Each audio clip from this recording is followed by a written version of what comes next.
Okay, I'm ready. I'm ready. So yeah, good morning, and where are you? Good morning, Jasmin.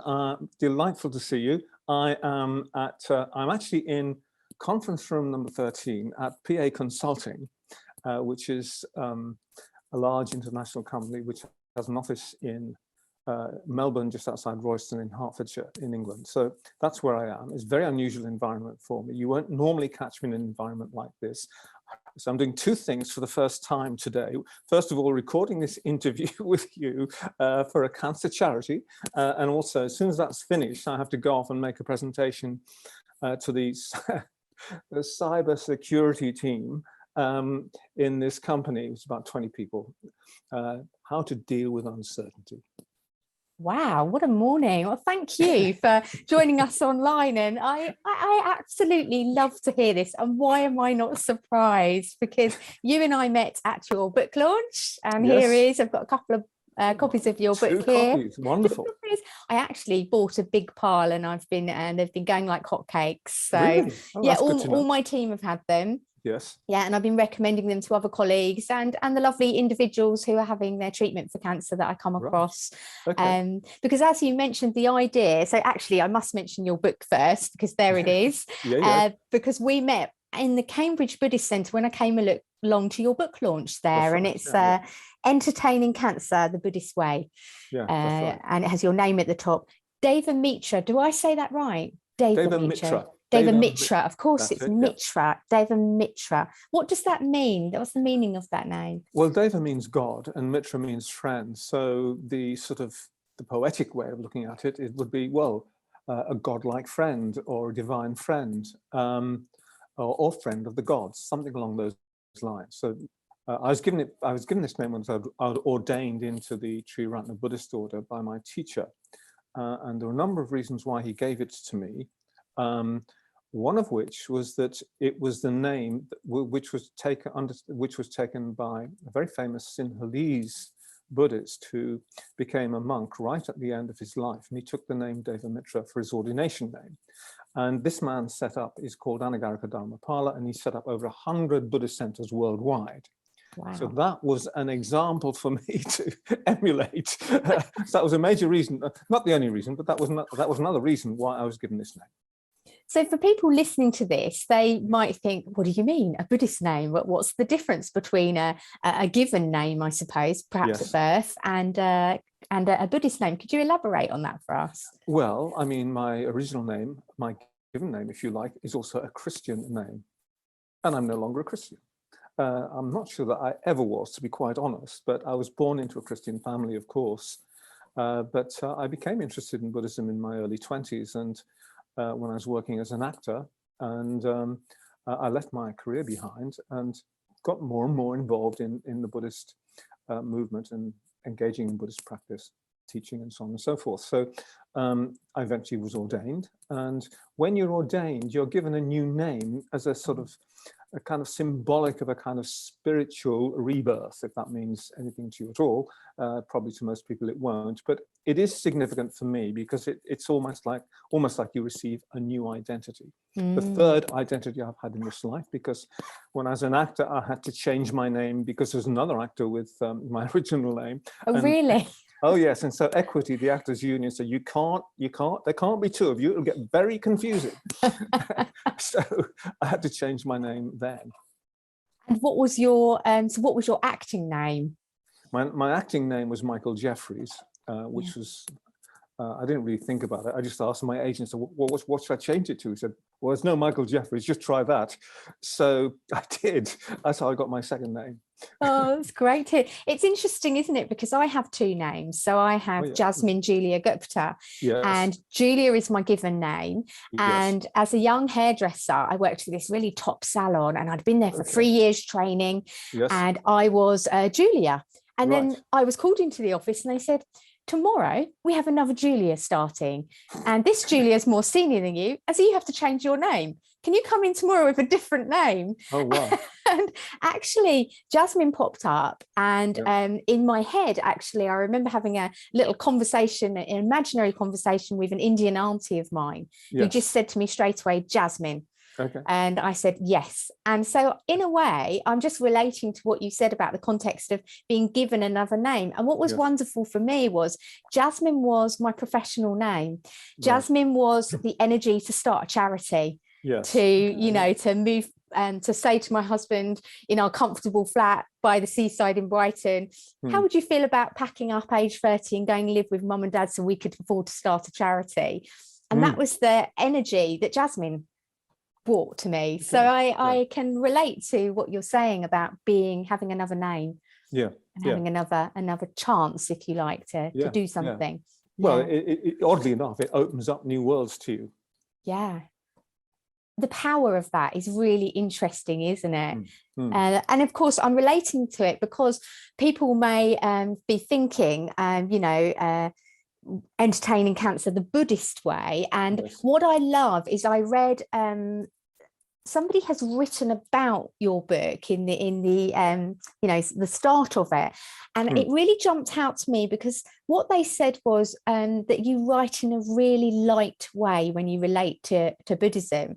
And I think that's really interesting way, because this book, it is a laugh out loud book.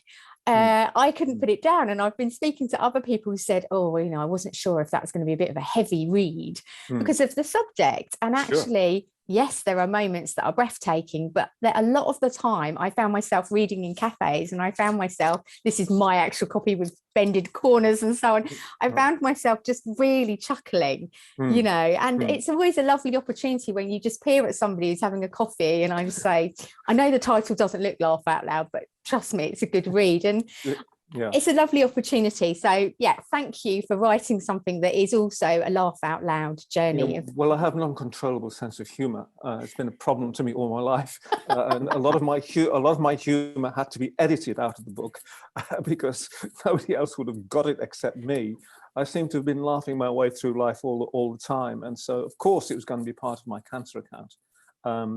And I intended it to be so. I intended it to be light. I intended it to be humorous, because humor always engages people well, engages readers. It makes something much easier to read, even if you're reading something which is really, really rather difficult. So, you know, I couldn't have kept it out if I'd tried, really. The slightest possibility of a gag, and I'm in there. You know, it's my actor's instinct. Well, I'm very glad that you did, because I think actually the ride of the read is when it's a subject which actually you do make the subject quite light, but it is we're transported with you, you know, when you talk about being in India, when you talk about being in different places, you do certainly bring alive the characters in the places. So can you just tell us where are you now in your treatment phase? What type of cancer did you have? Just walk us through that a little bit. Okay, well, I was diagnosed with stage 3B prostate cancer, which is pretty serious. I had 2 infected lymph nodes, and they were very worried about that. So I wasn't offered surgery. I was offered chemotherapy, radiotherapy, and 3 years of hormone therapy. And they're very, very, really quite brutal treatments. They all have particular side effects, the most prominent being fatigue. So I completed my 3 years just over 2 years ago. But earlier this year, my cancer metastasized. So now, of course, it's only a matter of time before the cancer spreads throughout my body. I have 1 infected lymph node just below my diaphragm, for which I've just received 5 more rounds of radiotherapy. In fact, I wasn't sure I'd be able to make it today to Royston because my legs were so weak yesterday. But I was determined to get here. I want to capitalize on any opportunity to promote my book, especially outside a Buddhist context, because I believe it has relevance to anybody. It doesn't matter what their religious beliefs or whatever are. So that's where I'm at. I'm basically going through more treatment. I will probably need further radiotherapy in about 9 months, according to my oncologist. And so it will go, I presume, until the cancer reaches a point where they can no longer sort of do that. I've refused chemotherapy and hormone therapy because they're systemic treatments which just utterly debilitate you. And so you have to weigh up, you know, quality of life against length of life. But even with just the radiotherapy, if I've understood correctly, on average, someone with my prognosis would expect to live maybe 7 or 8 years, which would take me into my 80s. And that's a good life. I mean, I'm not fussed about that. The idea of living well into my 80s never appeals to me. So, it's fine by me.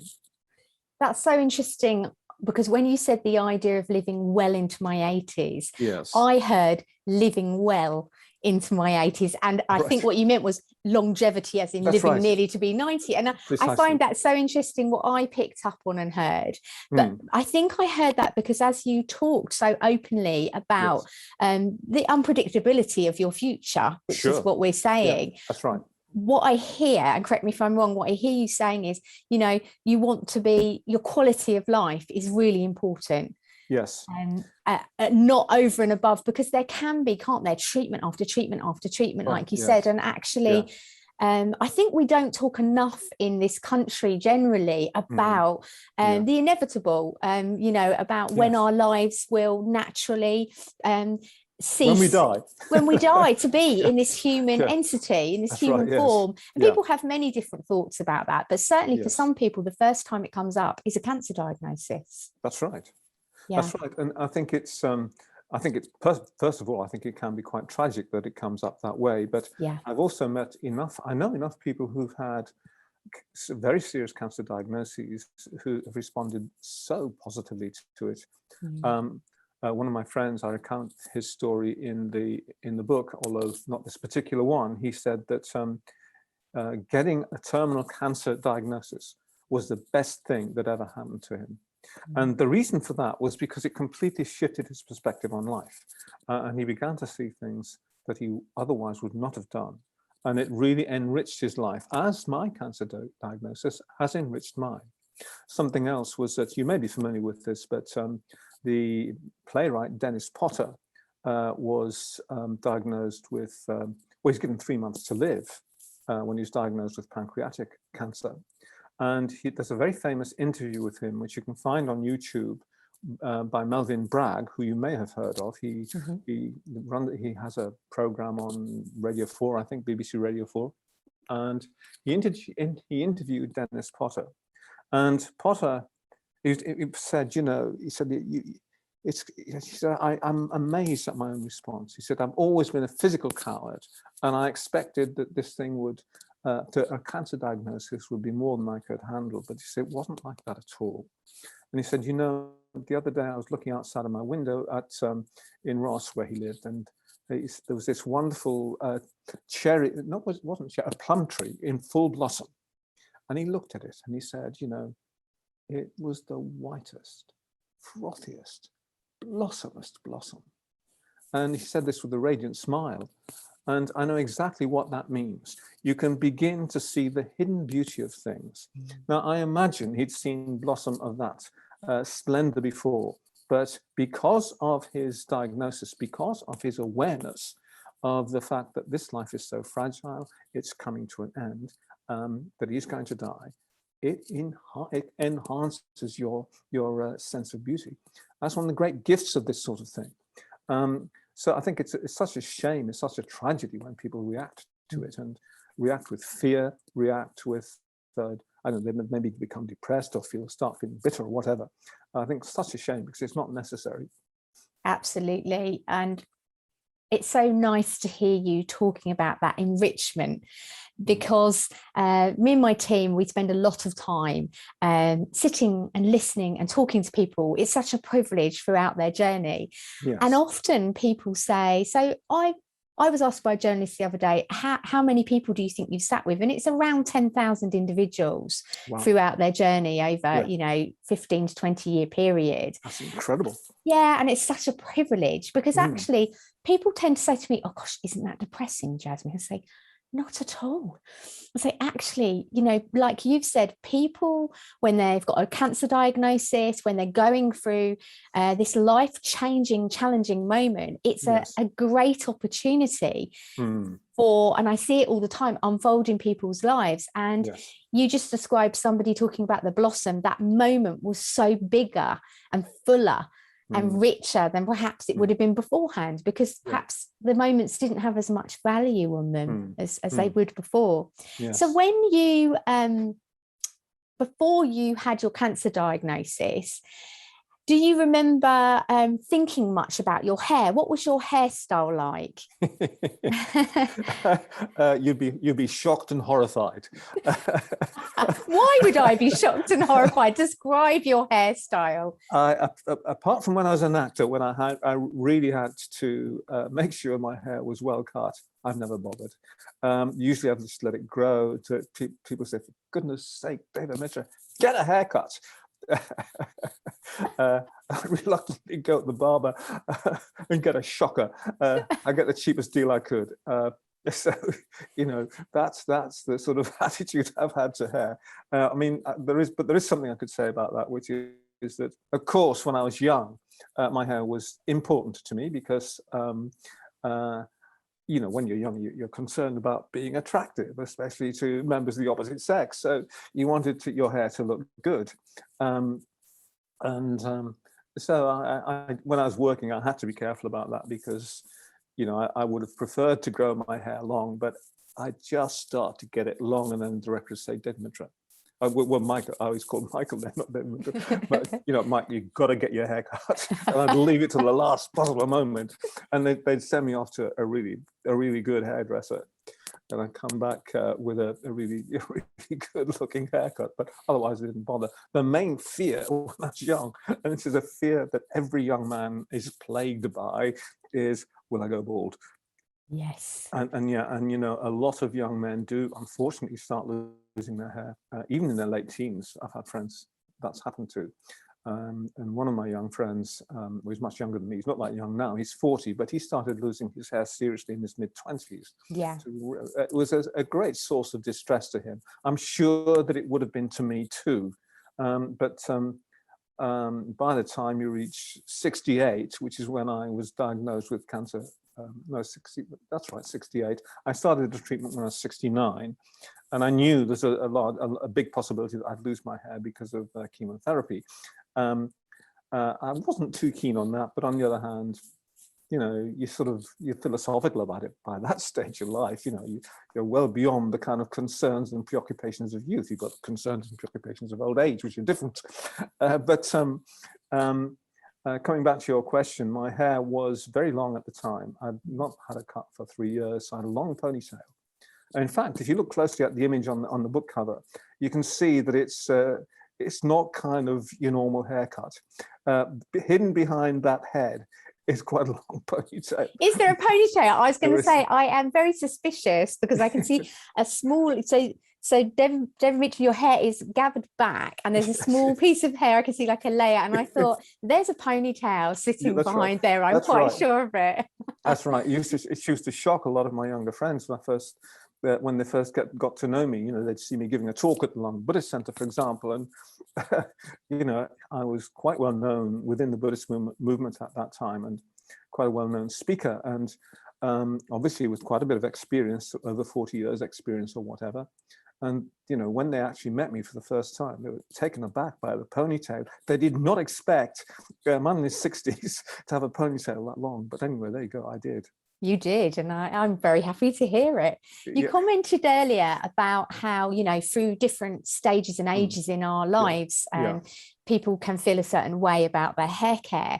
And I'm curious, can you remember, because you might not, the point where one of your medical team actually said to you, or were you not told, that this treatment, chemotherapy, will cause hair loss? Were you told by someone? I think I probably preempted them. Because I knew from other people who'd been through chemotherapy that was what tended to happen. Not always, I gather, not always. But I talked with the registrar, one of my oncologist registrars, about it. Said, I suppose I'm going to lose my hair, and she said, well, not necessarily. I was not greatly concerned about it, but I was a bit sad to see my ponytail go. I think because people were so surprised that someone like me should have one, especially a Buddhist, someone who's led a life more or less like a monk in many respects. But you know, a lot of the Tibetan Buddhists have long hair. Not that I would do it for that reason. Basically, I was a bit stingy about going to the barber. So it's the old stinginess with the barber. Partly. I think Yeah. it's partly also that I think there's a bit of a bohemian streak in me, always has been. Yeah.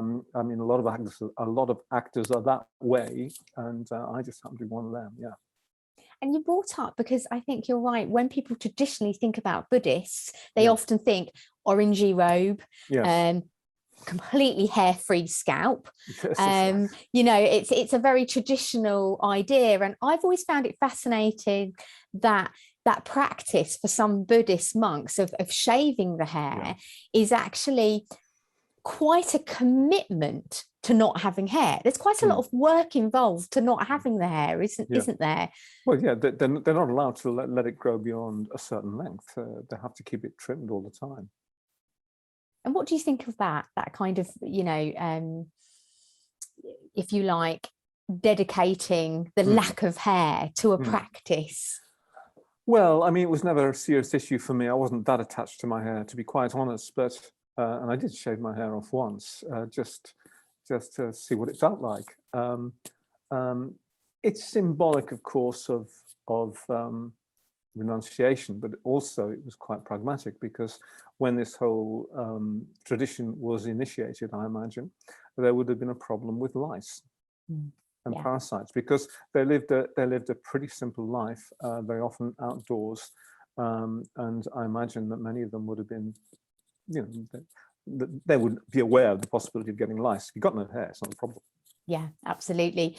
Do you know what? You just reminded me of a beautiful story. I remember going along to UCLH hospital in the children's department, and I had a young 8-year-old girl who was, her head started to fall out. She's been treated for cancer. And going into the room, the family, it was a heightened moment for this family, that their little girl was losing their hair. And often parents say to me, it's not until they see their child with no hair that they actually believe the kid has got cancer. They say, when the hair's gone, that's the moment. So I was in a very intense environment, mum, dad, sister, brother, everybody, lots of noise in the room, as adults tend to get quite heightened, even the lovely nurses. And I came in and my job was to help this young girl transition. And what was fascinating about it was I could see for her, actually, the adults in the room were too much. Their feelings were not matching this little girl's feelings, because she didn't know what it was to have no hair. She's 8. Yes. So we gave her one of her hair loss dollies, which are beautifully knitted by our volunteer knitters. And one side they're hair free, they have no hair, and they come with hats and things. And the other side they have hair. And it's just a non-verbal way to kind of show, this is what we're going to go. And I trimmed her hair off for her, and she wanted to get involved, which was lovely. And do you know what? At the end, to bring it back to what you were talking about, she sat there and I said, what do you think? And she said, I'll never forget this. She said, no more head lice. Because she was 8 and she was so sick of her mum combing her long hair out to get rid of the head lice. And the whole room went silent. And it brought a tear to everyone's eyes, because this little 8-year-old girl, her part of her journey was, yay, rejoice, no more head lice. And off she went, absolutely fine. The adults in the room were finding it very difficult. And I suppose that brings me to talking about hair loss, and how did people around you react? Do you think when you had your hair cut off and then you were hair free, did it affect the people you met at all? I don't think so, because most of them are practicing Buddhists. And I've always been open about the fact that I had a cancer. Everybody I came into contact with knew that. I mean, when I was teaching, especially when I was going through chemotherapy and radiotherapy, I would make reference to it, you know, say, no hair. Yeah.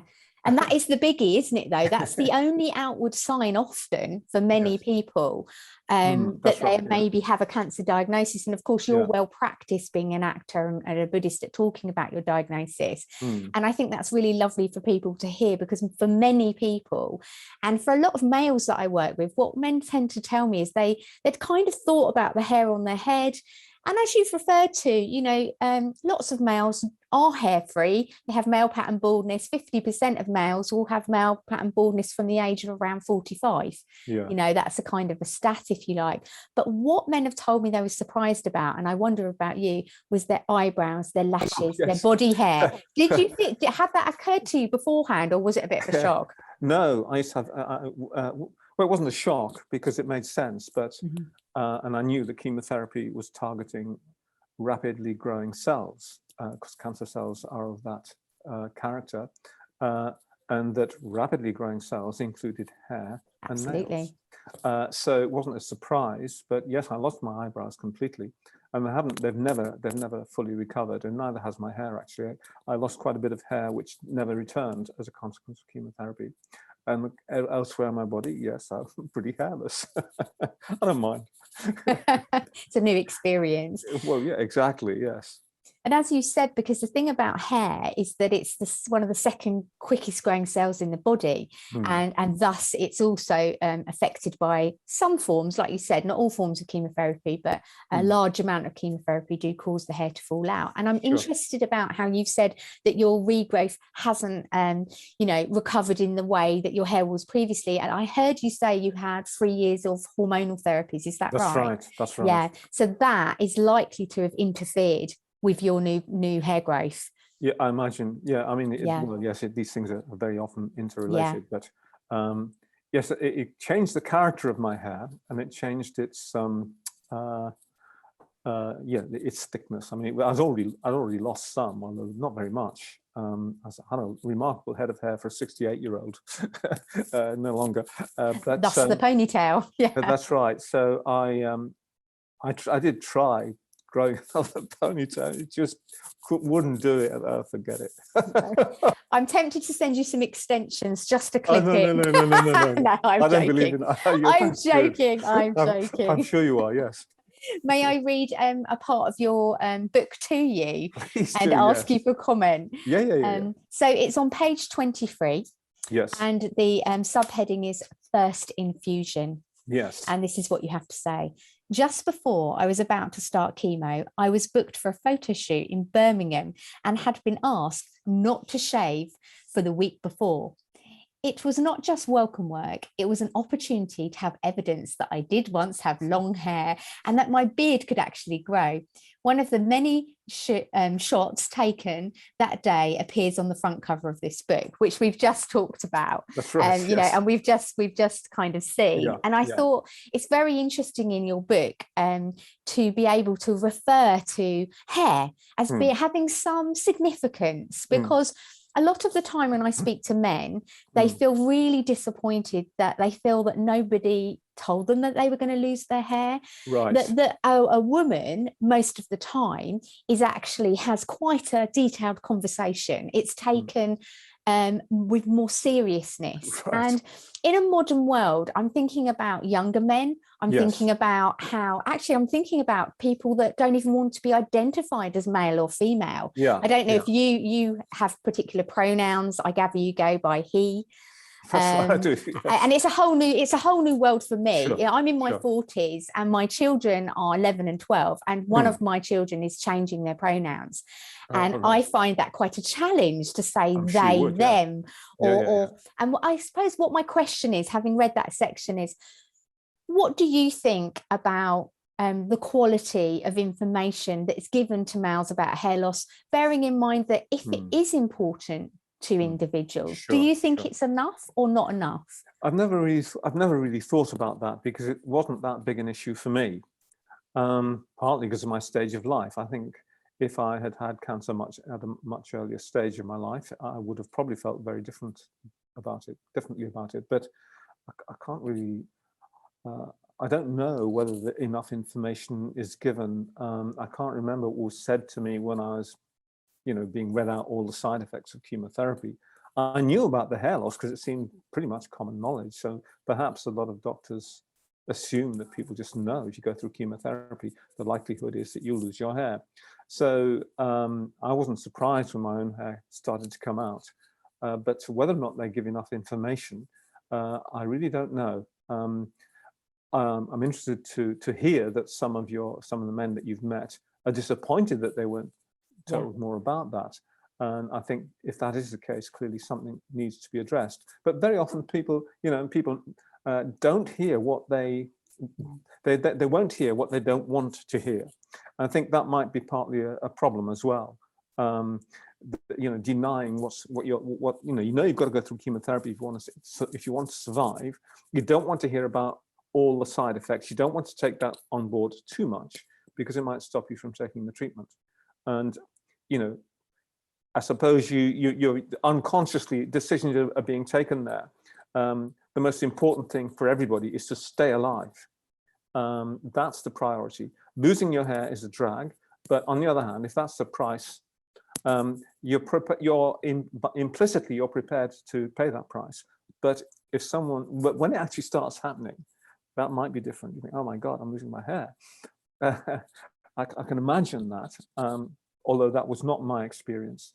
But it may be that doctors don't explain sufficiently. That could well be the case, because I know that when things are explained to me, you've got a 10-minute consultation. I think it's usually about that time. And you're seeing it might just be the registrar of your oncologist, and they race through all these side effects because they've got a number of patients. They've got to see 40 people that day.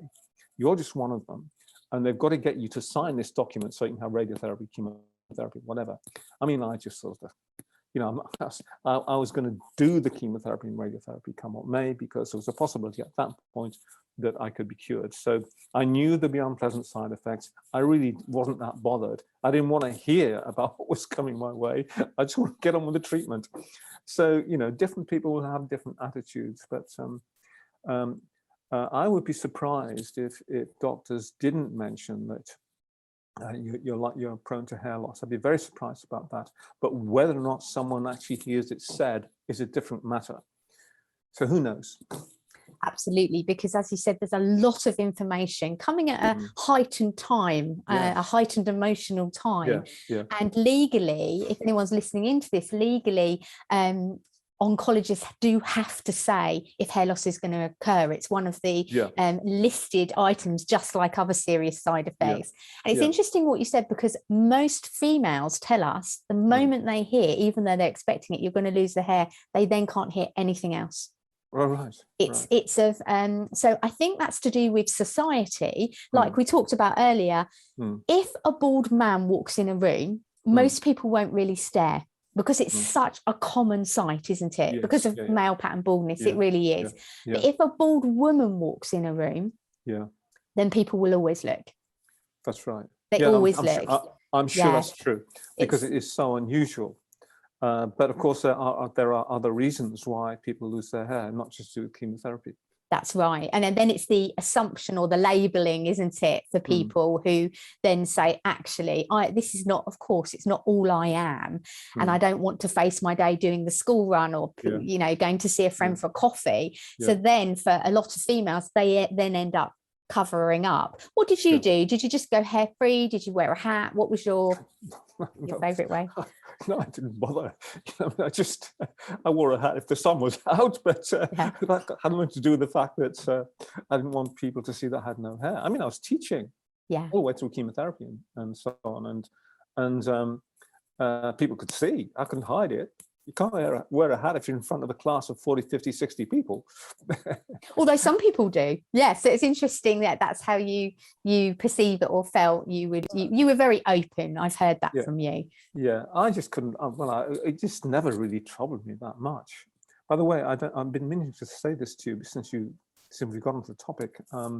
Did you see the film Baby Teeth? No, I haven't. Oh, you absolutely must. Baby Teeth. It's about a teenage girl who has cancer, and there are scenes there to do with hair. You find it very interesting, and I think that's Thank you.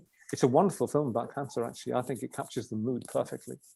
Oh, lovely. I will look that up. Thank you for that. It's an Australian film. Baby cheeks. Okay. Oh, I love a recommended. Teeth. Teeth. I thought you said cheeks. Good job. No, baby teeth. Yeah, baby teeth. That's simply that. If you look Google baby teeth, the film will almost certainly come up. Great. We love a recommendation. Thank you very much. Do you have a copy of your book with you? I do. It's in my bag. I'll get it out. Because I was going to ask you to read a piece to us. By the way, what's it like when someone reads a bit of your book back to you? Oh, I mean, it's not happened very often, but again, I don't know. I don't even think about it. They'll read it in their way. I'll read it in mine. And if something is difficult to read, well, it's my fault because it's making it difficult for people to read my book. Oh, no, I was just interested how it feels. So we're going to, hang on, let me just check, page 32. Yeah. And the subheading is rotting. Rotting. And I was going to ask you to then read over to page 33, where it ends mischievous than ever. So from rotting to mischievous than ever, please. So, okay, that's on page 33 somewhere. Yes, if you start on page 32. Oh, I've got it. Rotting, and then go over to it's the second end of to the end of the second paragraph on page 33. Yeah, I've got you.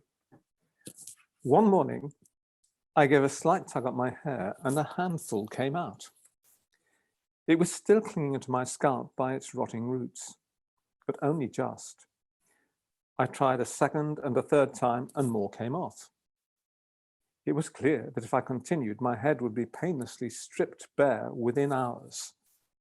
And so I called in my barber, Luke, who clipped it all off in a few minutes.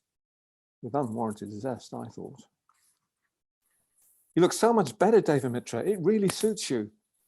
Huh, I snorted unappreciatively. All the more so as I later discovered that he seemed to have triggered a reprise that spread rapidly around the London Buddhist Centre. 2.5 years of continuous growth was then gathered and dumped in our bathroom bin, where it sat on top of the other detritus like an abandoned wig.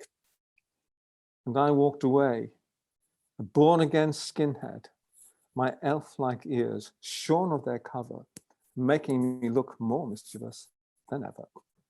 Beautiful. Thank you. Oh, that was so lovely to hear you read it, because when I've read it, I've had a version of you in my head, but it's always lovely to hear the actual version, your actual voice. Right. When I met you at the Buddhist Centre, I remember you said, are there any questions? And I said to you, well, I'm very pleased to see your mischievous elfin ears. And I remember the whole of the kind of audience looking at me as if to say, you've just met this man and you're telling him he's got mischievous elfin ears. And I did want to hold up the book and say, it's in the book. Read the book, folks. It's in the bit. I've read the book. But I love your description, because it's quite a journey that you take us on there. So your barber, so he came to where you were living and he cut your hair off for you at home. No, it wasn't literally my barber. He was one of my community members. Okay. I love this even more. So he was a stand-in barber. Yeah, someone who I lived with who used to play rugby for England, as it happened. So he's an international rugby player. And he has his hair. He's got plenty of hair, but he always keeps it, like, was it a number? He's always got a number one. Hardly any hair visible, because it makes him look tough, I suppose. But I knew he was the man to do the job. Great. So he just came and he just clipped it off for you, and it was gone. Yeah, it's gone very quickly, quicker than I anticipated. Now that's why you described that zest at which he did it, because one of the things we're trying to do actually is share education with barbers, right. How they can make this experience perhaps a little bit more supported for individuals, because some people may feel quite emotional when that hair goes off of their head and might not want to sit in an open barber shop on display. And I was fascinated because you talked about it was quite painless. You felt that you could almost just pull it out, because quite a lot of people have quite a lot of pain and at the time of hair loss, and so you didn't have that at all. No, I had other side effects which were pretty grim, but not that one. That's interesting, because what can happen is, the reason we have hair is, on average, if you had a full head of hair, you've got at least about 120,000 individual follicles on the scalp. Right. And what happens is, ordinarily, about 90% of those are in the active growing phase, and that's why we have a style, and we can style our hair and colour it, cut it. However, with chemotherapy, what happens is it comes along and it affects the quick growing cells, and what tends to happen is, about 10 to 14 days after the first chemo, it takes that long for the hair to dislodge from the root and naturally fall out. The transition phase is biologically 10 to 14 days. Now, for some people, that transition, say 50,000 hairs, all physically moving through the sensitive scalp layer at a time, can be physically painful. And so I'm bringing this up because I'm aware that lots of men will be listening to this, and it can be very frightening, because you know, a lot of men might think, oh my gosh, something's gone really wrong. But actually, just before and during the time of hair loss, people often say it's painful, or they think they've got head lice, because they've got that movement feeling. That crawling. But I'm fascinated to hear that wasn't for you. You didn't have any problems like that. Well, I mean, if I did, I couldn't notice. Can't remember. Well, I've got no recollection of it. I don't recall. I don't think it did happen, but it may have done. Yeah. And so you said that there was a bit of a, did everybody line up to have their hair then clippered off as well? Or were there short styles being on display around your community? No, I didn't start a fashion. Actually, quite a few of them actually already had very close cropped hair anyway. So, you know, I didn't stand out in my community. I didn't particularly stand out, I suppose, when I was teaching. But on the other hand, I made reference to it. It didn't trouble me. You know, I think the evidence was pretty there, and I looked pretty grim. Apparently, it wasn't just the fact that I no longer had any hair. You know, because I was on steroids, because they put you on steroids as well, and you know, your face changes and puffy cheeks and things like that. And you look grey and all the rest of it. You look pretty grim. So what I'm hearing from you is you've talked to us really eloquently and really described how you felt about your hair loss, and that actually it sounds to me like it was something that occurred, but it was something that didn't cause you a great deal of concern or worry. Is that right? Absolutely. But I think it's partly due to my stage of life, perhaps but also significantly to do with the fact that I bring a Buddhist attitude towards that. Excuse me.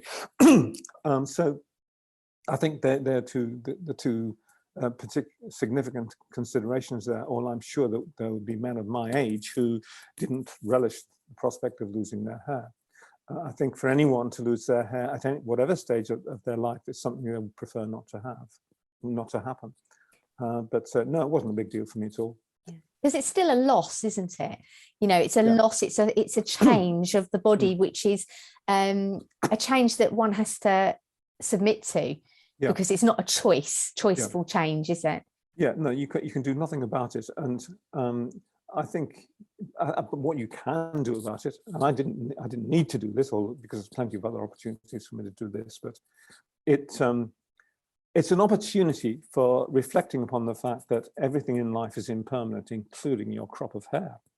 Sooner or later, it will thin out, it will fall out, or if it's still clinging to your head when you drop off your perch, what's the point? I mean, you're not going to be bothered about that anymore anyway.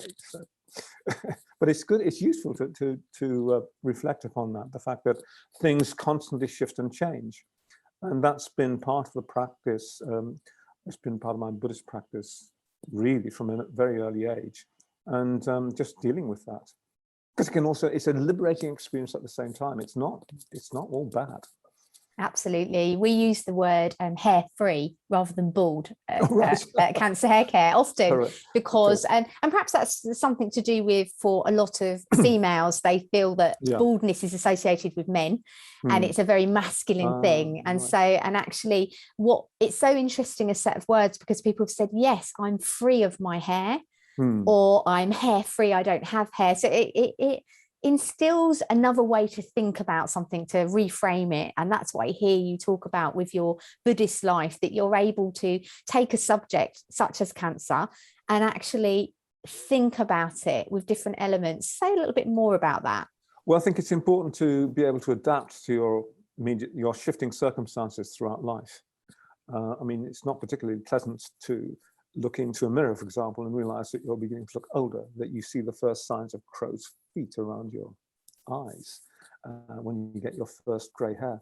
I mean, I live with a bunch of young men, and it always amuses me. They look into the hair and I've got a grey hair, pluck it out. So they get another one, they pluck that out. But of course, they reach a stage where they can't do that forever, you know, because they're going to get more and more grey hairs, and it's I actually find it quite amusing the extent to which they're caught up in that, their own vanity, I suppose. But anyway, I think I've lost track of your question. I got thinking about the men in my community getting worried about grey hairs, but what was your question again? I was asking you about, because you've been practicing a Buddhist, and you were saying about how you bring that experience. And I'm thinking for people listening in, they might be thinking, what does that mean? What do you do as a Buddhist that might be different from a non-Buddhist? Well, I suppose having reflected a lot in my life on the fact of impermanence, the fact that things are never stable, they're always changing, has helped me to come to terms with the reality that we all live in. And it's got nothing to do with, you know, illness or whatever. It's just, or aging even. It's just that everything shifts and changes. I'm here now in this large international company to talk about dealing with uncertainty to people who work in cybersecurity. I think I mentioned that at the beginning. And one of the biggest fears that they have is, what if we get hacked? Yeah. One thing, and one of the things I'm going to say to them is, you will get hacked. Yeah, it will happen. Because precisely, and there's no use worrying about it, because it's going to happen, or at least throughout your career, that's likely to happen, whether it happens with this company or another one. But I said, I'm going to say, not told anyone this, but I'm going to say, but look, there's a positive side to this. The fact that systems can be hacked, the fact that there is no perfect system which hackers can't break through, means that you have a job. You know, if there's a perfect system, you might be unemployed. Of course, that's it's more of a joke than anything, but there is a serious point under this, which is that you have to adapt, and you have to adapt to the reality that you face. And I think that that's another thing that I've tried to do. Well, not even tried to do. I didn't even have to think about it. I knew I had no choice. I didn't pretend that, or try to deny the fact that I had a cancer. I knew the moment my GP referred me for suspected prostate cancer, I could tell from the look in her face. She was convinced. She knew very well. She'd seen it many times before. And I talked to her about it a few months later. And I said, you know, I knew perfectly well that you knew that I had prostate cancer. I said, oh, was it that obvious? I said, well, it was, but don't worry. I mean, it prepared me.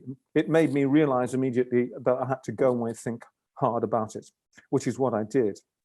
To my great surprise, being given a fairly serious cancer diagnosis didn't frighten me. I went off and I reflected upon it, and I tried to work out, I tried to think, well, what do I, you know, how am I going to deal with this? It's the reality I'm facing. And I think that the best way to getting through life, whether we're talking about cancer or anything else, is to face the immediate reality. For example, I used to do a lot of traveling when I was younger, teaching in different parts of the world. India is just one of the places I visited, Singapore, Australia, Mexico, Venezuela, all sorts of places. I was doing a lot of travel because of the nature of the responsibility that I held.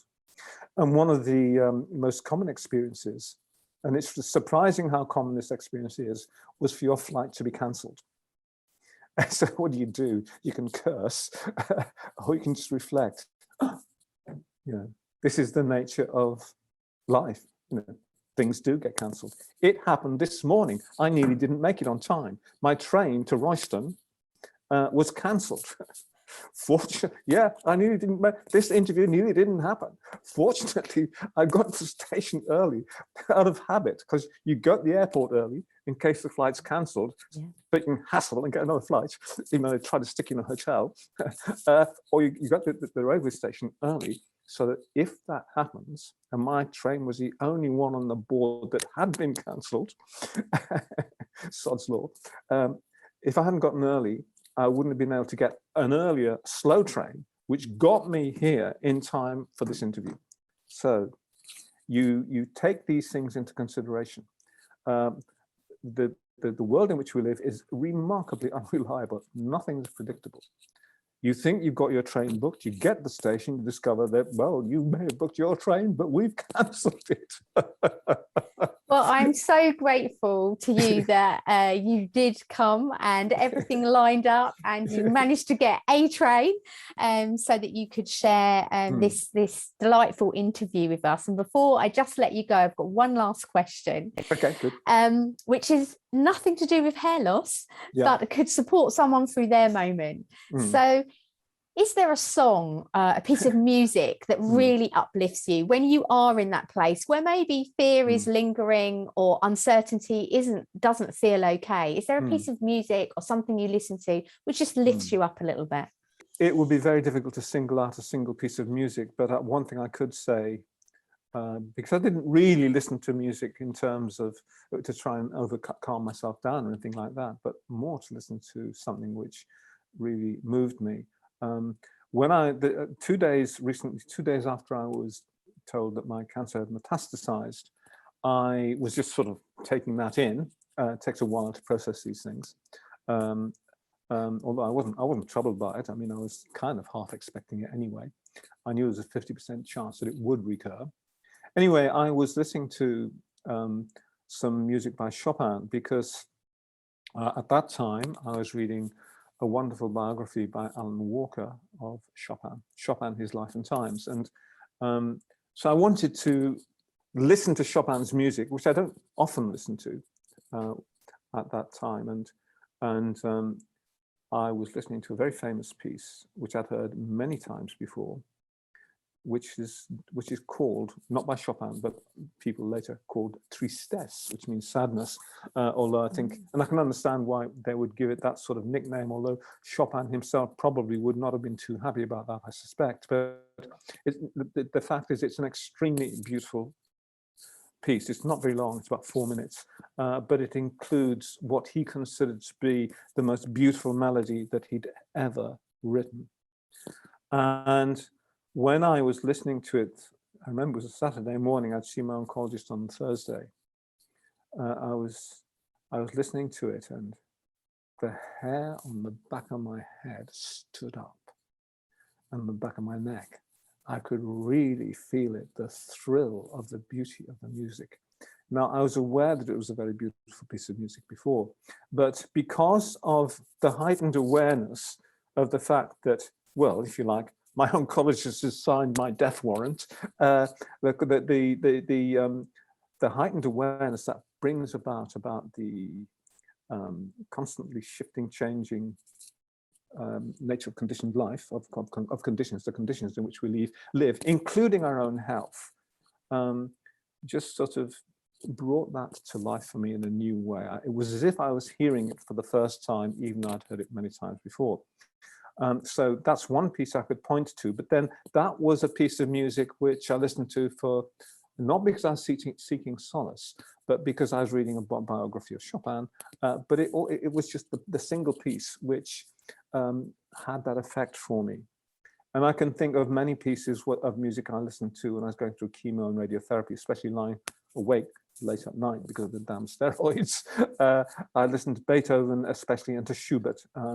Schubert's Lieder, or songs that is, and sung by Janet Baker, which I love. And I was transported so many times. So there's so many pieces of music. I can't single out a single one, really. Thank you so much. You've transported us into your world, and I really hope that people will pick up a copy of your book and take a read. And I'm just fascinated as well about how you talked about the hairs on the back of your neck standing up. And, you know, our subject that's been leading us has been, you know, an inquiry into hair loss. And actually, because that hair was back on your body, it enabled a sense of wonder for you to feel that wonder when your hair was pricking up and telling you you're alive. And this is an amazing moment. Devamitra, thank you so much for giving us your time, and I hope you have a really great rest of your day. Thank you so much. Absolutely my pleasure.